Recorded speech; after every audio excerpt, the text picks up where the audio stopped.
Hello everyone, and welcome to the September 2024 installment of LouElla's Wine Explorers Club. My name is Noel Scher. I am the retail director here at LouElla and the curator of the wine club. And on behalf of everyone here, I'd just like to thank you, as always, for supporting this small local business and going on this vinous adventure with us. And if you've been with the wine club a bit and you're enjoying it, why not recommend it to a friend? Remember, we have our Wine Explorers referral program. If you get a friend to sign up for the club at either the $50 or $100 a month level, we're going to thank you with a coupon for a free flight of wine at our wine bar. And this includes any of our cellar selections as well. So this is a great way for you to try some really amazing wines on us as a thank you for spreading the good word about the wine club. It's September, and I don't know about you, but I am ready for some fall weather. Now, well, since it's about 90 degrees outside while I'm filming this, I know that's not happening anytime soon. But hope springs eternal. So for this month's selections, I've picked a few things that I think of as great transitional wines. These are wines that are still great for warmer weather, but start to get us thinking about the wines we're going to drink when the temperatures really drop and we get into some richer, more hearty fare. I picked out some wines that I think are really great, I'm very excited about. So without further ado, let's get right on to the wines. Your first wine this month that all explorers will be receiving is the 2020 François Chedin Mont-Louis-sur-Loire Brut Nature Méthode Traditionnelle. This is a real superstar winemaker alert here with this bottle. This is a sparkling wine from the Loire Valley, from one of the truly great winemakers of the Loire, François Chedin. François Chedin's a winemaker that I've been following and enjoying the wines of for nearly 25 years now. And I think I can say without exaggeration, this is a situation where he is the absolutely top winemaker in his appellation, in the Mont-Louis-sur-Loire appellation. So this is a very, very special bottle. Francois took over his family holdings in Mont-Louis back in 1989, and like many young winemakers of his generation, began to immediately convert the vineyard over to organic viticulture. One of the first in his region to do that. He became certified organic in 1982 and certified biodynamic in 1999. Now, Mont-Louis-sur-Loire is sort of the less famous of two appellations in the central Loire, Vouvray being the other one. But both, one is right across the river from the other, are famous for their beautiful Chenin Blanc based wines. And this is a sparkling wine of 100% Chenin Blanc. Now, Vouvray and Mont-Louis are very, very similar. Vouvray is much more well known, as I said. Most people don't know about Mont-Louis-sur-Loire, but the regions are very similar. The soil types are very similar. Here, there are two soil types. One, the French call perouche, which is kind of clay with big pieces of flint, and that sits on top of a substrata of what the French call tuffeau, which is sort of a softer limestone substrata that the vines can really push down through, picking up minerality and kind of seeking subterranean water sources. Now, those of you who've been in the club for a while watching these videos heard the key word here, limestone. I always stress that limestone-rich soils make some of the best wines in the world, and this is an absolutely fantastic bottle. It's a méthode traditionnelle, meaning that it's made in the same way as champagne is made, with a secondary fermentation in the bottle to produce the mousse, the bubbles. And it is a brut nature, meaning that no additional sugar or sweet wine is added at the end of the process to make the wine fruitier. So it's a real bracing, crisp mineral wine. And frankly, Chenin Blanc, which is a wine that is naturally high in fruit qualities, especially sort of stone fruits like peaches and apricot, really do not require dosage to give them any sort of fruity, sweet richness. It's not sweet. It does have a little bit of a honeyed quality in the finish, but it is a fully dry wine. Really beautiful stuff. Fermentation is in stainless steel for 6 months. And then there's a minimum of 12 months of aging in the bottle on the lees, on the yeast, after that secondary fermentation begins to happen. According to the importer notes, this was disgorged, or that yeast was removed back in 2022. So that for me, lets me know that it's about 18 months of lees aging for this wine, right? 6 months of fermentation, then an additional 18 months gives you that 2-year window between harvest and the disgorgement in the summer of 2022. So anyway, really beautiful sparkling wine from one of my favorite producers, the greatest producer in the Mont-Louis region, Francois Chedin. Normally this bottle is $38 for Explorers. You're getting it for $30.40 this month. So if you want some more of it, let me know. There's not a lot of it around, but we could probably get you some more of this one. All right? Enjoy. Quick commercial break. Speaking of the Loire Valley, our next wine class is going to be on wines of the Loire Valley. The Loire Valley is my personal favorite wine region in the world. I find it to be the most diverse, fascinating, and physically beautiful of any wine region that I've been lucky enough to visit. The class is going to be held on Tuesday, September 17th at 7 p.m. Tickets are $65 a person, and at the time of this filming, we've got about 11 tickets left. So if you want to come check out what I think is going to be a really delicious, fun, and informative class on a subject very, very close to my heart, please join us. Go to our website and look up wine class tickets, and you can order them there. I hope you can come. The next wine that all explorers will be receiving this month is a debut both of a grape variety and a region for the wine club. This is the 2022 La Sabia Campi Flegrei Piedi Rosso. Lot to unpack there. This is a wine that comes from a region around Naples, from the Italian region of Campania. This is an area called Campi Flegrei. That is the DOC, the denominazione, the named area the wine comes from.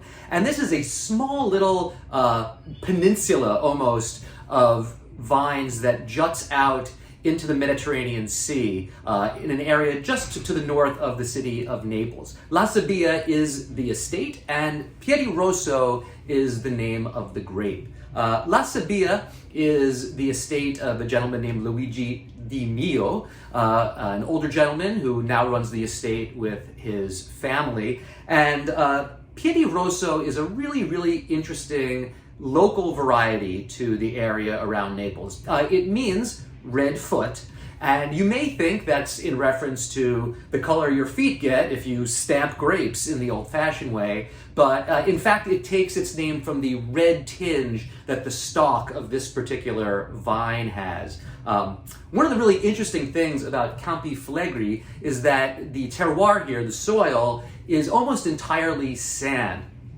Now, what this allows a wine grower to do is to plant vines ungrafted. In other words, they could plant the vine directly into the soil without grafting it first onto a rootstock.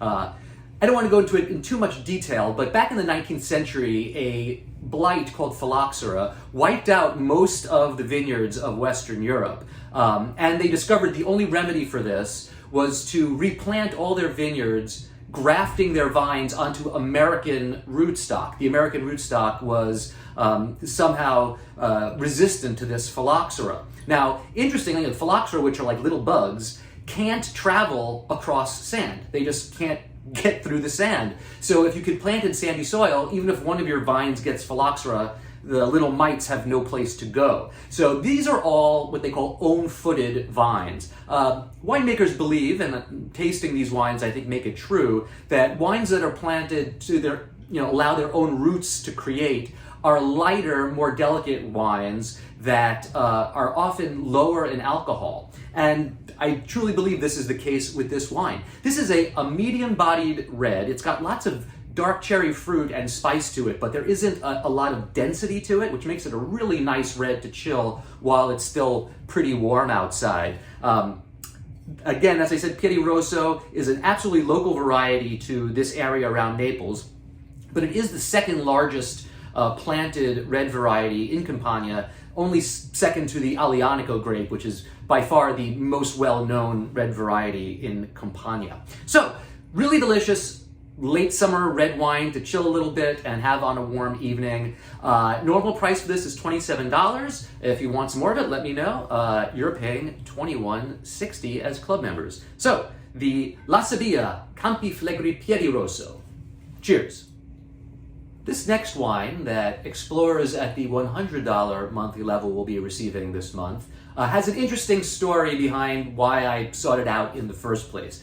This is the 2023 Clos Kunta IGP Ode Cornelia Street. So I'm originally from New York, and I spent many years of the early part of my wine career working in New York City. And for those of you who don't know, there's a street, a very small street in the West Village, in Greenwich Village in New York City called Cornelia Street. And there is a restaurant there called the Cornelia Street Cafe. And this is a place that I used to actually hang out at a bit. It had really cool food, it had a really great, very French-oriented wine list, and they also had live jazz there, which is another big fascination for me. And so I was looking through the portfolio of one of our distributors, and I saw this wine as a new arrival, and I thought to myself, well, what is this all about? Why is it called Cornelia Street? And I looked at the label, and it kind of had a big city skyscraper look to it. And I went to the website of the winery of Clos Kunta, and there was a picture there next to this bottle of Cornelia Street in New York. So of course I had to check it out, and I tried to find out from their website, which is all in French, so that was tricky, and from the importer and distributor what the connection between this estate and Cornelia Street in New York is, and I have yet to find out. But along the way, I tasted it and found out that the wine is fantastic. So this wine comes from the Mediterranean coast of France. This estate is in the appellation of Corbière, which is right on the Mediterranean coast, not far from the border of Spain. It is an IGP of the Aude. The Aude is sort of the larger geographic region, because for whatever reason, the great blend or something about this wine wasn't allowed to be called Corbière. It is a blend of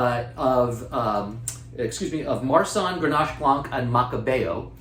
It's a kind of a rich white. This is one of these really good transition wines I was talking about earlier. It's mineral, it's juicy, it's refreshing, but this particular blend of grapes is also sort of coating and waxy on the palate. So it's a nice wine for when it's still warm, but maybe it's getting a little bit chillier and you want something a little bit heartier.